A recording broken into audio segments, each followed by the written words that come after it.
retrouve donc 2 semaines après le dernier club de lecture. Celui-ci sera donc le tout premier du mois de juillet et il y aura également une nouvelle pause parce que voilà, il y a des semaines de congés qui arrivent. Donc je vous reprendrai certainement au moins une fois dans le mois de juillet et après ce sera au mois d'août. Mais effectivement, je dirais sur les mois de juillet et août, ça va être un petit peu en mode gruyère parce que voilà, il y aura des semaines où je partirai, des semaines où j'aurai pas forcément le temps de prendre la caméra. Donc je m'en excuse, mais voilà, dès que je peux en fait, je vous préparerai un petit club de lecture. Et puis sinon, on reprendra le rythme normal à partir de septembre. Pour cette vidéo, je vais la faire en plusieurs parties. Je vais commencer par les 3 dernières lectures que j'ai faites donc pour vous donner mon avis. Et je vais vous parler ensuite de ma pile à lire pour le mois de juillet. Et j'ai également quelques petits livres que je vais essayer de caser par-ci par-là en fonction du temps que j'ai. Et puis bah voilà, comme vous savez, une pile à lire, peut-être que je lirai tout, peut-être pas, mais en tout cas je ferai le maximum. Et puis voilà, ça peut peut-être aussi vous donner des idées.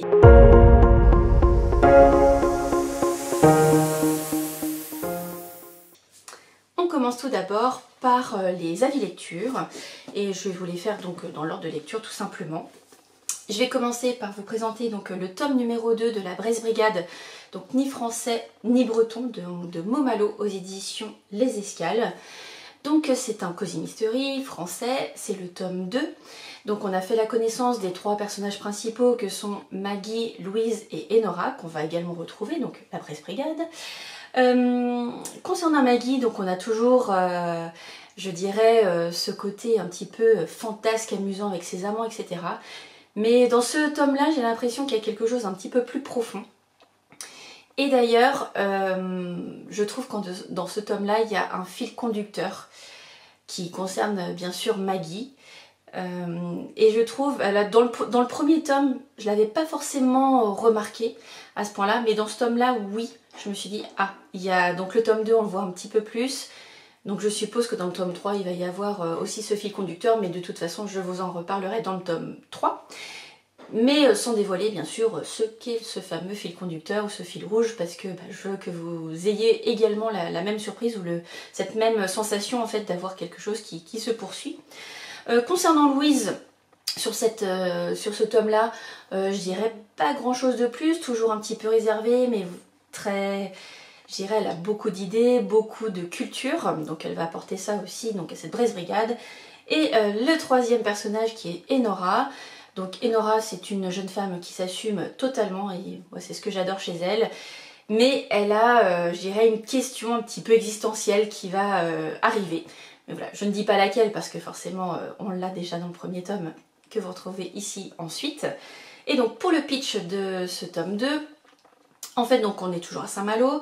En fait, le maire, comme d'habitude, j'irai, je crois que c'est tous les samedis matins, il va faire une petite tournée avec son voilier. Sauf qu'un jour, en fait, il y a un zodiaque qui arrive vers lui.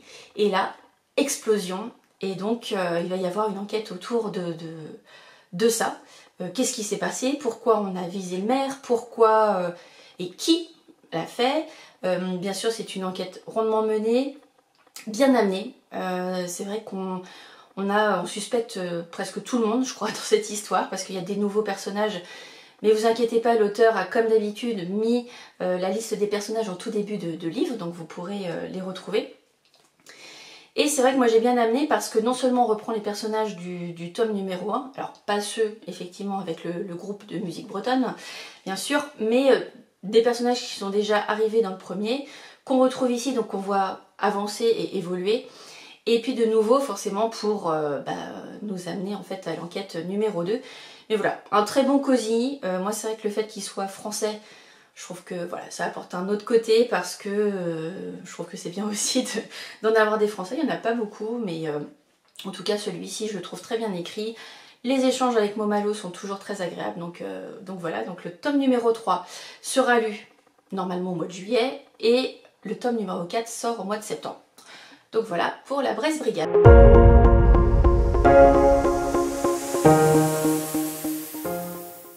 Deuxième cosy, et là on va partir sur un cosy Donc c'est écrit par une autrice, donc H.Y. Hannah, qui est australienne, mais tout se passe donc en Angleterre, au niveau d'Oxford, donc les Thé meurtriers d'Oxford. Ici on est sur le tome 10, donc Bûche et embûche, toujours aux éditions City.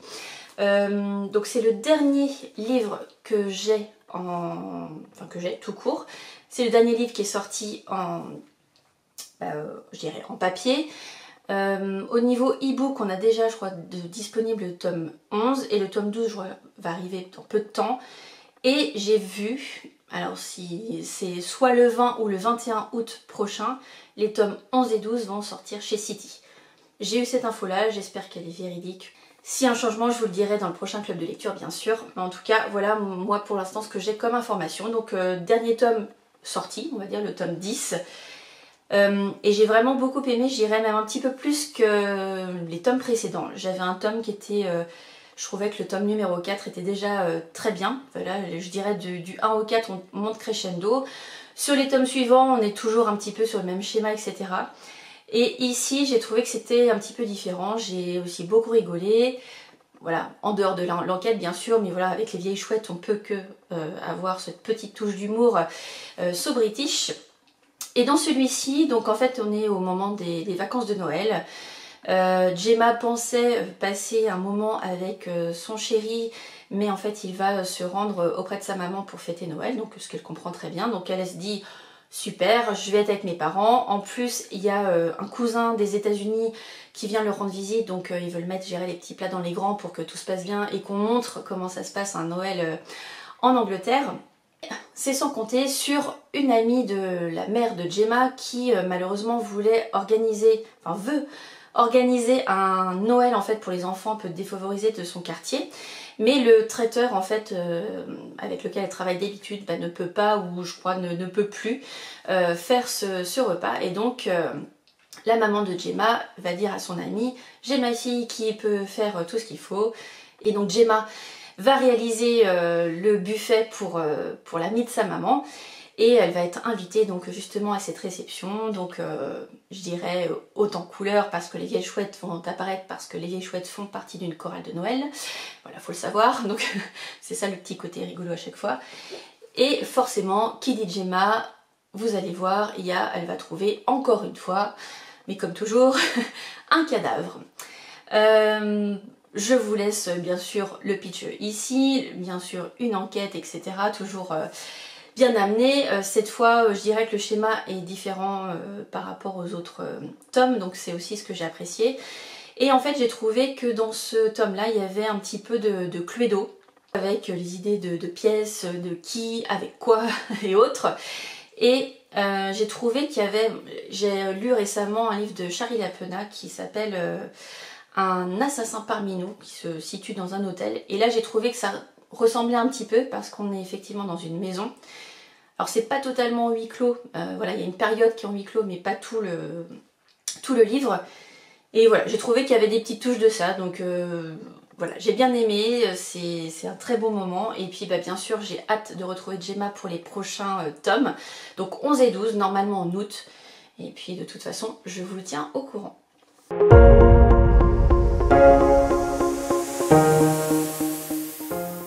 Troisième livre dont je vais vous parler, mais c'est un livre que j'ai lu donc sur ma Viblio, donc en e-book, que j'ai reçu de la part de NetGalley, et je remercie les éditions JC Lattès pour avoir accepté donc ma demande, et bien sûr à NetGalley. Et donc j'ai lu Un jasmin en hiver de Stéphanie Elbaz, donc je ne connaissais pas l'autrice, je l'ai découverte. Et donc pour le pitch, c'est l'histoire donc de Mona. Mona en fait on la retrouve chez ses grands-parents parce qu'elle souhaite écrire les mémoires de son grand-père qui est d'origine tunisienne et qui veut en fait, pour lui en fait il pense qu'il va mourir bientôt et donc il veut absolument laisser une trace de son histoire, de ce qu'il a vécu, etc. Et donc régulièrement elle va chez eux pour écrire, pour écouter son grand-père et écrire son histoire. On sent que Mona est très très proche de ses grands-parents, voilà, elle a été élevée par eux en partie. Donc voilà pourquoi elle est très proche. Mais on la retrouve aussi chez sa psy parce qu'en fait elle a énormément de peur. Voilà, elle a 2 enfants et elle voit le mal partout, etc. Donc on a tout ça, je dirais, c'est vrai qu'au départ je pensais que l'histoire était vraiment liée à l'histoire des parents. des grands-parents, pardon, c'est le cas, mais c'est vraiment une histoire tournée autour de Mona. Et il va y avoir un secret de famille qui va être dévoilé lors de ces révélations, lors de ces échanges. Mais voilà, j'ai bien aimé les relations en fait de famille, les relations aussi qu'elle peut avoir avec ses enfants, avec son ex-mari, avec l'ouverture, on va dire entre guillemets, un peu vers le monde, parce que c'est vrai que avec cette peur en fait, elle s'empêche de faire certaines choses. Donc on la voit aussi évoluer tout au long du livre. Mais en tout cas voilà, j'ai bien aimé cette histoire. Alors c'est vrai que j'ai vu que c'était un livre qui n'était pas forcément très bien noté. Moi j'ai trouvé que j'ai passé un bon moment. Certes il y a quelques longueurs, je pense que parfois on pourrait raccourcir ou l'amener différemment. Mais j'ai bien aimé en fait cette histoire de transmission, ce secret de famille dévoilé, comment et pourquoi en fait on cache certaines choses. Mais voilà, en tout cas moi un très bon moment, une très jolie plume que j'ai découverte. Donc je remercie une nouvelle fois Net Galet et les éditions JC Lattès pour m'avoir permis de le lire. Donc vous allez avoir prochainement ma chronique sur Instagram.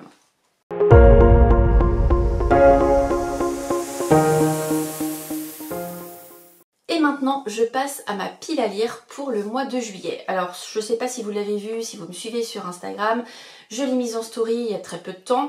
Donc j'en ai mis 12, mais vous allez voir, j'ai mis aussi quelques petits bonus qui peuvent peut-être aussi vous donner des idées. C'est des livres qui sont pas très gros, je me dis que des fois je peux les placer, il suffit qu'un jour, voilà, j'ai un long moment, une longue plage horaire de lecture, ça peut assez facilement passer. Donc je commence tout d'abord par le livre que j'ai commencé tout début du mois de juillet, donc Là où volent les papillons de Suzanne Redfern aux éditions City, d'ailleurs que j'ai eu la chance de recevoir en service presse, donc merci encore aux éditions City et à Eric Poupet.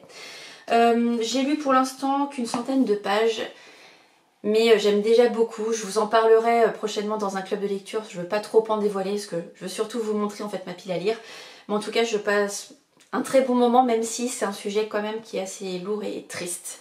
Et voilà pour le premier de ma palle. Je vais lire également avec ma copine Delphine, l'américaine de Catherine Bardon aux éditions Pocket, qui est le tome numéro 2 des Déracinés. Je vais lire le tome, je me rassure, le tome 7 donc, des 7 sœurs de Lucinda Riley aux éditions Le Livre de Poche, donc avec La Sœur Disparue. Je le lis en lecture commune avec Aurélie du Conte en cours de lecture. Donc celui-ci c'est l'avant-dernier et normalement on lit le dernier soit au mois d'août ou soit au mois de septembre. On verra comment on est au niveau de nos plannings. Mais j'ai hâte de savoir ce qu'il en est de cette sœur parce qu'on ne sait pas grand chose sur elle. Donc voilà, j'ai hâte, mais encore un beau pavé. Ce sera de toute façon mon pavé du mois de juillet. Il fait 920 pages. Donc voilà. Je vous en parlais au tout début de vidéo, je vais lire également le tome numéro 3 de la Presse Brigade, donc de Momalo, toujours aux escales, avec donc Laureline et Justine. Donc Laureline du conte Muchilor et Justine du conte Justine Bouquine. Et on reste toujours avec les escales, avec le tome numéro 5 de L'immeuble de la rue Cavendish, écrit par Caroline Kant, donc bien sûr aux escales. Le tome numéro 5 se nomme Léa se fâche. Donc là encore, j'ai hâte d'en savoir plus. Et petite info, je vous ai dit plusieurs fois dans des précédentes vidéos que le dernier tome, donc le numéro 6, sortait au mois d'octobre et l'autrice m'a dit que ça allait être décalé et ce sera normalement en novembre. Donc il faudra patienter un petit peu plus, mais au moins j'aurai lu les tomes déjà disponibles. Je vais également lire Les Fêlures de Barbara Abel aux éditions Plomb.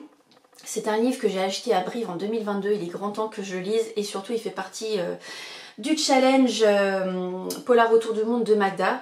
D'ailleurs, j'y pense, je crois que je vous en ai déjà parlé, mais par exemple que ce soit l'immeuble de la rue Cavendish, la Presse Brigade, Lucinda Riley ou encore l'américaine font partie en fait d'un autre challenge que Magda organise pour cet été, c'est on finit ses séries, donc été 2024, et donc l'idée c'est de remporter des points en fonction du nombre de livres, de séries qu'on lit. Donc c'est 0 point pour un tome 1, c'est 1 point pour les tomes suivants et c'est 3 points pour les tomes, les derniers tomes, alors soit les derniers tomes de la série ou soit le dernier tome déjà sorti. Voilà, petit aparté terminé. Et je passe également donc le livre La librairie disparue de Evie Woods aux éditions City que j'ai reçu également en service presse. Donc je remercie encore une nouvelle fois donc Eric Poupet et les éditions City. Celui-ci, je vais pas l'emmener en vacances parce qu'il est assez gros, assez lourd, mais voilà, je pense qu'une fois rentré à la maison, je le prendrai parce que il me fait vraiment très envie et surtout les retours que j'ai sont très très bons. Donc voilà pour le mois de juillet. Je vais passer, donc ça c'est les livres on va dire physiques, et j'ai également 5 livres que j'ai mis dans ma palle du mois de juillet qui sont des e-books. Donc j'ai La fille de Asingland que je vais commencer donc juste après Là où volent les papillons. Je vais avoir également Mort qui est le tome 2 d'une trilogie de Johanna Gustafsson. J'ai le tome numéro 3 de Max Monod avec À la gorge. Voilà, Je suis le feu qui est le tome 2 est un coup de cœur sur le mois de mai, donc j'espère que celui-ci va être aussi bon, voire meilleur. Je vais également lire un livre qui m'a été envoyé en e-book par la maison d'édition, qui est donc Un oiseau sur l'épaule. Et le dernier que j'ai prévu sur ma palle, c'est À l'ombre de Winnicott, qui est le prochain livre de Christian Niemiec et Ludovic Manchette, qui va sortir le 19 août aux éditions du Cherche-Midi, que j'ai reçu en avant-première grâce à Ned Gallet. Donc merci encore une nouvelle fois à Ned Gallet et aux éditions du Cherche-Midi. Donc voilà pour ma palle, j'en ai mis 12. Puis je me suis dit, bah 12, c'est pas suffisant. Bon, on verra, hein. Je me suis dit, je vais me constituer en fait une petite pioche de livres qui sont petits, qui vont, je pense, passer. Notamment celui-ci de Julien Sandrel, parce que je vais le lire dans le cadre du book club, donc les Angevines Bookin. Alors en fait, on a donné 2 lectures à faire, je dirais, sur les mois de juillet-août. Donc c'est voilà pourquoi, là je l'ai mis en juillet, mais si je le lis en août, c'est pas grave, parce que en fait l'idée c'est de se retrouver au mois de septembre, d'avoir lu les 2 livres. Donc il y a celui-ci et Les mauvaises épouses de Zoé Brisby. Donc voilà, mais je me suis mis celui-ci parce qu'il me tente bien, et c'est vrai que en général les Julien Sandrel, je les lis assez rapidement, ça se dévore, il y a de l'espace, et puis je dirais c'est des tranches de vie qui nous parlent, donc voilà, donc j'aime bien donc celui-ci donc au livre de poche.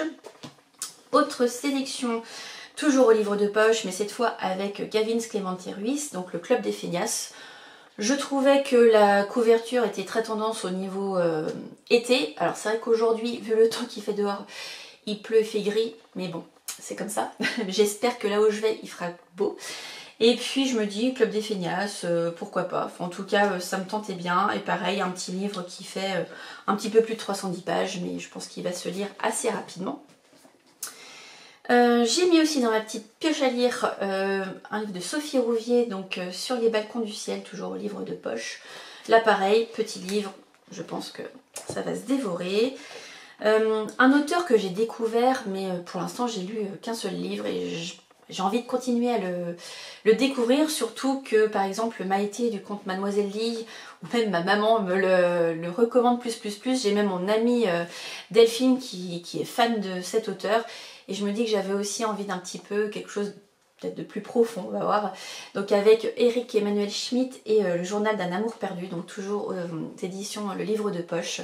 Je pense que c'est quelque chose qui va me toucher, et on reste, je dirais, dans les éléments qui vont également me toucher, donc avec le livre de Claire Norton, Le sens de nos pas, donc cette fois-ci aux éditions Pocket. Je vous en ai parlé quand je l'ai vu à Montaigu et quand je l'ai vu à Vannes. C'est vrai qu'elle m'a parlé de ce livre, et elle m'a dit que ça allait, même avant que je parle ou que je dise quoi que ce soit, elle pensait que ça allait être un livre qui allait me toucher. Et vu le thème, je pense que oui, donc voilà. Avec, j'irai ma pile à lire du mois de juillet et ma petite pioche, je pense que j'aurai de quoi faire. Et de passer de bons moments, d'alterner, je dirais, les cosy, les séries, et quelque chose de plus léger, un petit peu plus profond. Enfin voilà, je pense que je vais vraiment me faire plaisir avec un petit polar, je pense, oui, avec celui de Barbara Abel. Mais enfin voilà. Je ne sais pas si vous avez déjà lu des livres que je vous ai présentés, ce que vous en avez pensé, donc n'hésitez pas à me le dire en commentaire. Voilà, je pense qu'avec entre la palle du mois de juillet et ma petite pioche de livres, vous allez avoir peut-être aussi des idées pour vous. Peut-être que vous avez déjà des idées des livres qui vont vous suivre cet été, ou en vacances, ou chez vous ou ailleurs, en famille ou entre amis, peu importe. Mais en tout cas, que vous allez profiter. C'est essentiel. Je vous donne en tout cas rendez-vous, moi, dans quelques semaines. Ce sera au mois de juillet, mais pas tout de suite. Voilà, je vais faire une petite pause.